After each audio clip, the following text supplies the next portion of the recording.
Saya akan membahas tentang disiplin positif. Jadi teman-teman, apa itu disiplin positif? Disiplin positif di sini yaitu suatu cara penerapan disiplin tanpa ancaman dan kekerasan yang dilakukan oleh orang tua kepada anak. Dalam praktiknya, disiplin positif ini melibatkan komunikasi tentang perilaku yang efektif antara orang tua dan anak. Ya, selanjutnya kita akan membahas lebih banyak lagi tentang disiplin positif. Pada saat ini, seperti yang kita ketahui, banyak orang tua yang masih mendisiplinkan anaknya menggunakan kekerasan, baik itu verbal maupun non-verbal. Jadi disiplin positif di sini yaitu ketika kita sebagai orang tua bisa menumbuhkan kesadaran disiplin anak dari dalam dirinya sendiri dan rasa tanggung jawabnya tanpa rasa takut maupun cemas akan pukulan atau hukuman dari orang tuanya. Selanjutnya, kita akan membahas tentang apa itu tujuan dari disiplin positif ini.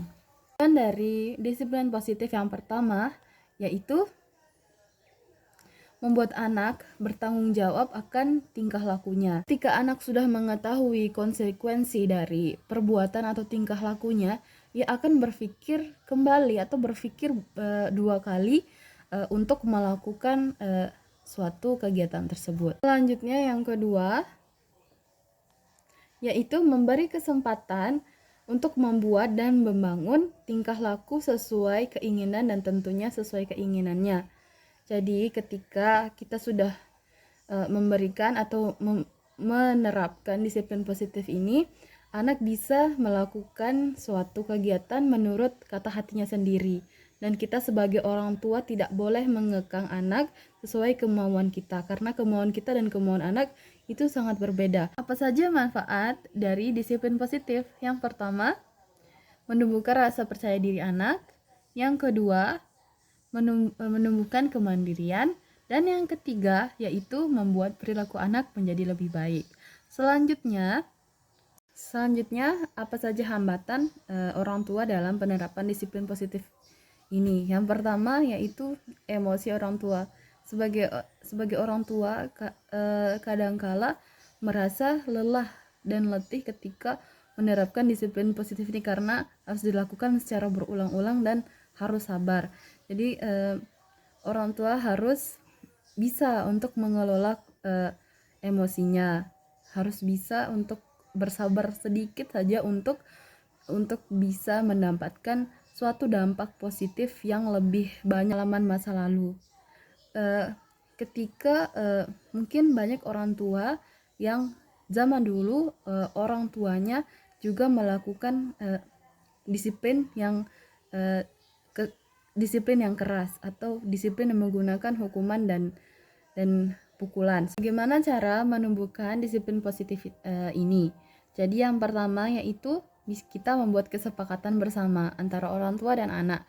Jadi kesepakatan ini kita rembukin atau kita komunikasikan kepada anak apa-apa saja yang dilakukan di rumah, apa saja yang boleh dan tidak boleh dilakukan di rumah. Selanjutnya, tenang dan jangan mengungkit masa lalu. Ketika orang tua sudah mengungkit masa lalu, misalnya dulu ibu itu selalu dimarahi, selalu dipukulin kalau berbuat seperti ini dan ini. Jadinya kita tidak boleh mengungkit seperti itu kepada anak. Jadi anak berpikir bahwa takut ya sama bapak ibunya bakalan melakukan hal tersebut kepadanya. Selanjutnya, memberikan penjelasan. Ini adalah poin yang harus bersabar di dalamnya. Jadinya kita harus memberikan penjelasan, tidak bisa sekali, tetapi berulang kali agar penjelasan tersebut tertanam di benak anak. Selanjutnya, tidak mudah menyerah karena kebanyakan orang tua yang menyerah dan dan anak-anak dibiarkan begitu saja tanpa dibimbing lagi atau ya udah terserah mau ngapa-ngapain atau saya sudah capek seperti itu. Selanjutnya, hindari melakukan kekerasan.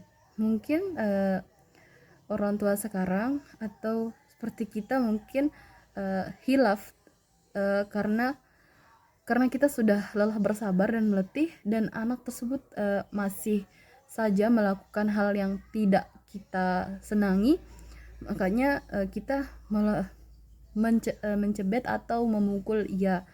Nah, itu adalah tantangan bagi orang tua tersendiri untuk jangan melakukan kekerasan, karena ketika kita melakukan kekerasan, maka yang ada di otak anak bahwa ia takut kalau melakukan kesalahan tersebut di depan orang tuanya, dan ia akan melakukan kesalahan tersebut di belakang orang tuanya. Trik-trik cara menumbuhkan disiplin positif pada anak. Yang pertama, itu kesepakatan tadi yang sudah dibuat itu bisa ditempel di dinding dengan bahasa yang singkat, padat, dan jelas agar anak dapat melihatnya dan membacanya dan mengingatnya. Dan selanjutnya kita juga bisa melakukan evaluasi lagi tentang apa-apa saja yang sudah dilakukan anak yang menjadi kesalahannya, atau ketika ia melanggar kesepakatan itu, jadinya itu dilakukan evaluasi untuk diperbaiki untuk menjadi lebih baik lagi ke depannya. Selanjutnya, memperbanyak kedekatan personal antara anggota keluarga. Jadinya ketika kita sebagai orang tua terutama sudah mempunyai ikatan emosional, kedekatan personal pada anak, ia akan lebih terbuka dan kita mudah untuk menasehatinya. Mungkin itu saja yang bisa saya sampaikan. Mohon maaf bila ada salah kata. Wassalamualaikum warahmatullahi wabarakatuh.